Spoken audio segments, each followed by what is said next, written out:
Parfois, on voudrait que le Seigneur nous parle, que le Seigneur nous réconforte aussi.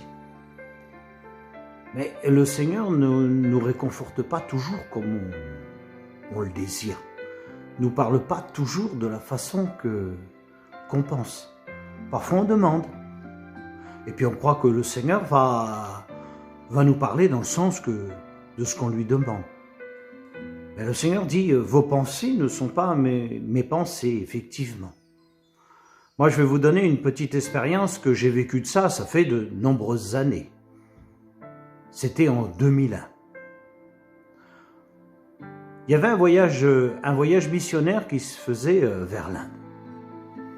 Et moi, travaillant dans cette œuvre, j'avais un fort désir de voir aussi ce pays, d'aller sur place, pour travailler pour Dieu. Et voilà que le frère m'appelle, et il me dit, nous faisons un voyage en Inde, dans 2 mois. Est-ce que tu veux faire partie du voyage? Alors naturellement, mon désir, c'était de voir ce pays. Mais le problème qu'il y avait, c'est que moi, monter dans un avion, c'était quelque chose que je pouvais même pas penser. Rien que de penser d'être dans un avion, j'avais une peur dans moi. Et quand il me dit « tu veux faire partie de ce voyage », j'avais le désir, mais j'avais aussi la crainte. Alors je ne lui donne pas la réponse tout de suite. Je lui dis, je vais te donner la réponse. Il me dit, attends pas trop parce que on part dans 2 mois. Et 2 mois, c'est vite passé. Faut les autorisations, les visas. Alors, décide assez rapidement. J'ai dit, il n'y a pas de problème, ma décision sera faite rapide, je te rappelle. Et le téléphone se coupe. Et là, effectivement, ma réflexion n'a pas mis 15 jours ni 1 mois. Ma réflexion, je l'ai fait en 3 minutes. Je me suis dit, il n'y a pas 36 solutions, il y a 2 solutions.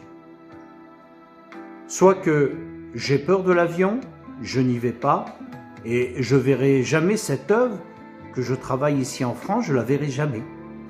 Ou alors je prends sur moi et j'y vais, même si j'ai peur. Et le désir était tellement grand d'y aller, j'ai dit, il n'y a pas de décision. Et je le rappelle. Et j'ai dit, j'ai pris une décision. Il me dit, déjà? Oui, je ne m'ai pas fallu trop longtemps. Bah, il me dit, non, il dit 3 minutes, c'est quand même assez court. J'ai dit, il n'y a pas de problème, tu me mets sur la liste, je pars avec vous. Et là, c'était décidé, j'avais dit, je pars.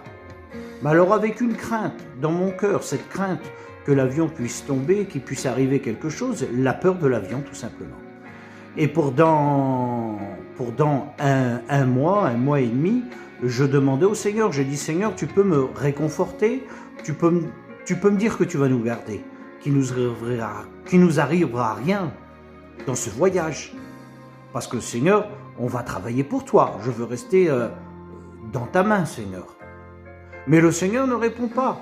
Et il se passe 15 jours, il se passe 1 mois, il se passe 1 mois et demi. Et la crainte, j'ai l'impression que la crainte, plus on approchait du voyage, les visas étaient faits, tout était fait, que ma crainte était encore plus grande. Et 15 jours avant de partir, ça c'est quelque chose qui m'a marqué. J'étais devant la glace à train de me raser.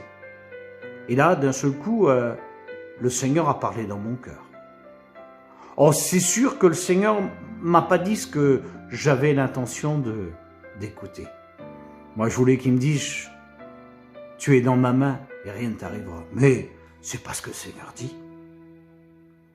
Le Seigneur, il me dit, tu sais que c'est une grâce de mourir à mon service. Mais alors, cette parole me rentre dans mon cœur, elle me pénètre, elle me transperce et elle me fait peur. C'est une joie de mourir à son service que le Seigneur me dit. Et là, je m'assis. Et là, cette réflexion, je la fais en moi.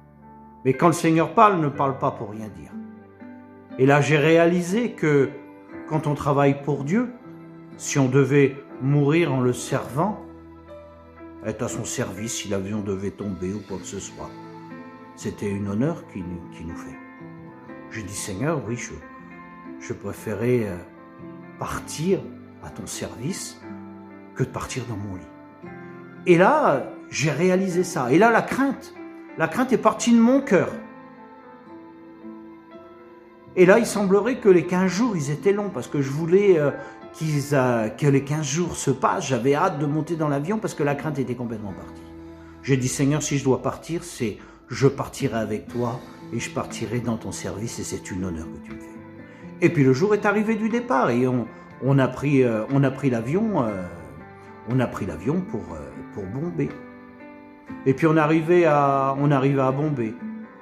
On a repris un avion intérieur qui a traversé toute l'Inde. J'étais content de monter dans cet avion, j'avais hâte de monter dedans. Et on a repris une deuxième avion au retour. On avait resté une quinzaine de jours. Et en prenant cet avion du retour, quand on est arrivé sur Bombay pour atterrir, là tout a changé. C'est vrai que l'avion, quand elle arrivait à l'atterrissement, elle était à plus de 500 km/h. Donc bien trop vite pour s'atterrir. Et puis il y avait un frère qui était avec nous, mais lui il est tout le temps dans les avions. Il m'a dit, regarde, il dit, elle descend beaucoup trop vite, il dit, tu vas voir. Il dit, j'ai déjà vu, elle va accélérer, elle va faire le tour de la ville, elle va se repositionner pour descendre beaucoup plus bas. Et puis d'un seul coup, non, elle ne fait pas le tour de l'avion, elle arrive sur la piste. Et je le regarde à lui, et là, je le vois changer de couleur, et il me dit, mais elle va beaucoup trop vite, on arrive beaucoup trop vite. Et on voit les hôtesses de l'air qui commencent à prendre l'haut-parleur et qui commencent à nous dire, nous allons faire un atterrissage très violent. Donc vous allez prendre votre main, vous allez la mettre derrière votre tête, vous allez poser votre tête sur les épaules, et on voyait les autres hôtesses de l'air qui commençaient à s'attacher, à se sécuriser et à faire la même chose. Donc moi, j'ai fait comme les autres. Nous avons mis notre tête sur nos épaules avec la main en se tenant très très fort. Et là, j'ai pensé à ce que le Seigneur m'avait dit. Mais c'est vrai que quand le Seigneur donne un mot, même si ça peut être un mot effrayant, c'est un mot de consolation. Et là, sans aucune crainte dans mon cœur, j'ai dit, Seigneur, tu m'as dit que c'était une honneur de mourir à ton service, et je crois que maintenant on y arrive. Parce qu'on ne va pas se poser, on va s'écraser. Mais avec une paix dans mon cœur.